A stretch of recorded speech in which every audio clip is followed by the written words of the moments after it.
এই বিয়ের মরশুমের আমার দ্বিতীয় বিয়েবাড়ি। আর দ্বিতীয় বিয়েবাড়ির রাত্রেবেলাতে মেনুতে কী কী ছিল সেটাই তোমাদের সাথে আজকে শেয়ার করব। পাতে প্রথমেই পড়ে গেছিলো ঝুরঝুরে ধোঁয়া ওঠা সাদা গরম ভাত, সাথে ছিল শাক ভাজা, আর সাথে একই সাথে পড়ে গেছিলো মিক্স ভেজ। প্রথমে তো আমি শাক ভাজা দিয়েই ভাতটা শেষ করলাম, তারপরে মিক্স ভেজ দিয়ে ভাতটা মেখে খেতে যে দারুণ লাগছিল সেটার বলার কথা না। আর ভেজ ডাল দিয়ে মেখে খেতে তো আরোই দুর্দান্ত লাগছিল।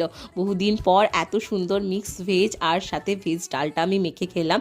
আর সাথে একই পাতে পড়ে গেছিলো পেঁয়াজ দেওয়া আলু পোস্ত।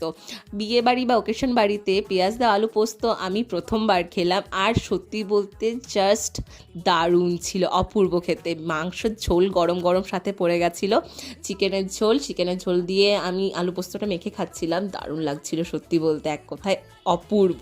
আর চাটনি পাঁপড় 2 রকম মিষ্টি সাথে ছিল, আমি তারপরেই চাটনি পাঁপড় নিলাম আর সাথে মেখে খেলাম। আজকের জন্য এইটুকুই।